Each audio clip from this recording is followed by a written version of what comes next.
د څه باندې 10 ساعتونو سفر وروسته د افغانستان او پاکستان ترمنځ صفري نقطې ته راورسېدو. څه موده وړاندې د یو شمېر ادرسونو دا ادعا کوله چې دوی د پاکستان د چترال سیمې څخه دې خواته راوښتي دي او دلته د افغانستان د امنیتي ځواکونو ځینې پوستې دوی نیولې دي. په داسې حال کې چې دغه پوسته تاسو ګورئ، دا پوسته همدا اوس هم معلومیږي چې دا د هغه ساختماني چارې تر اوسه نه دي بشپړې شوي او په دغه پوسته کې هم داسې ښکارېدل چې په کله چې یو ساختماني چارې نه وي بشپړې شوې په هغې کې څوک اوسېږي نه. د همدغې ادعاو د څېړلو دپاره به موږ د همدغه پوستې له قماندان یا مسؤل سره د دغه ادعاو په اړه باندې دوی نه وپوښتو چې دغه ادعاوې تر کومه ځایه پورې حقیقت لري، آیا کله چې د دغې ساحې تصویر یا ویډیو اخیستل کېده دلته څوک و که نه و. راځئ په دغه په ګډه سره وڅېړو. السلام علیکم. ناس محترم بخیر، صحتان خوب، انشاءالله بخیر هستین؟ صحتان خوب است؟ همکارا خوب است؟ بسیار خوشحال هستیم. با بسیار مشکل از فیض آباد تا فکر میکنیم که نقطه صفری افغانستان و پاکستان هستند. خوب است که منطقه مساحه را برای بیننده ها کمی معلومات بتین و حتما بعضی رسانه ها و آدرس ها را دیدین که درباره بدخشان و یا هم درباره مخالفین مسلح یا بعضی افراد اشخاصی که از طرف پاکستان و از طرف چترال میاین و امنیت افغانستان صدمه میرسانن پیامتون رو میخوایم بشنویم. مسئول توپخانه هستن، اینجا هست موقعیت خط صفری. خب که در خط صفری قرار دادیم. از این طرف خاک افغانستان، این طرف که کوه همه چیز که معلوم می شود مربوط به چترال میشه و خاک پاکستان. خب این طرف چترال پاکستان. بله ها.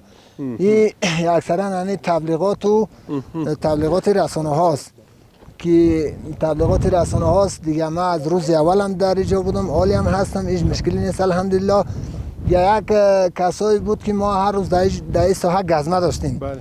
هر روز در این ساحه گزمه داشتیم، می اومدیم از این ساحه دیدن میکنیم، پس تمیشتیم در پوسای خود دیگه شب در اونجا میگذرونیم با سبکی وقت با پس گزمه می اومدیم. امروز ما همراه 10 نفر اومدم گزمه این در تپه بالا شدیم. خب در تپه بالا شدیم که 1000 نفر سر کرده دمیجا و دمی پوسه و ویدیو گرفته ایستادن و دیگه ما اول فکر از عسکرای پاکستان کردیم که عسکرای پاکستان پارسال ما دمیجا بودم اومدن بیرق امارات بالا کردن، اومدن نشست کردن با ما گپ زدن و پس رفتن. ما فکر کردیم که پس اینا شاید عسکرای پاکستان باشه. وقتی که اینا در جای یک ذره ویدیو گرفتن دیگه ما گفتیم که با یک کشور همسایه‌مون کدام مشکلی خلق نشود، با اینا سر کار نگرفتیم. دیگه دمو جای ایستاد بودیم که یک دم اینا اومدن طرف ما دیگه اندی والا پشت سر بودم. من قطعی دو بادیگاردم دمیجا در بغل یک سنگ بودم که اومدن دیگه دمو سنگ بعد زد خرد شروع شد. وقتی که اینا پایین اومدن از پشت طرف این همیجا همین تپه‌ای که هست به همین تپه اومدن. به این تپه اومدن بعد جنگ مون دمی تپه شروع شد دیگه تا اینکه اندیوالا از او پایین سر کردن اومدن و دیگه کمکی رسید. ما با دو اندیوال که یکیش دمیجا فعلا موجود است دیگه مقاومت کردیم الحمدلله که تا اینکه اندیوالا برسه اینا شکست خوردن که این دای ساحه خودتون خوب مشاهده میکنین میبینین که نه کدام پوسه است، نه کدام خیمه است، نه کدام دشمن است، هیچ نیست دیگه. از اینجا اون طرف مربوط خاک پاکستان میشه که ما اجازه هم نداریم که پایین شویم.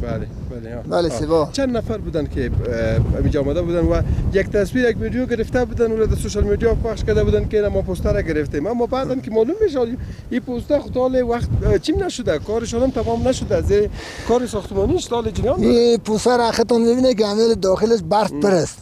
برف پرست دای پوسته فعلا ایستادن هم نمیشه. پوسته کارش ناتکمیل است که کلیک است میبینه.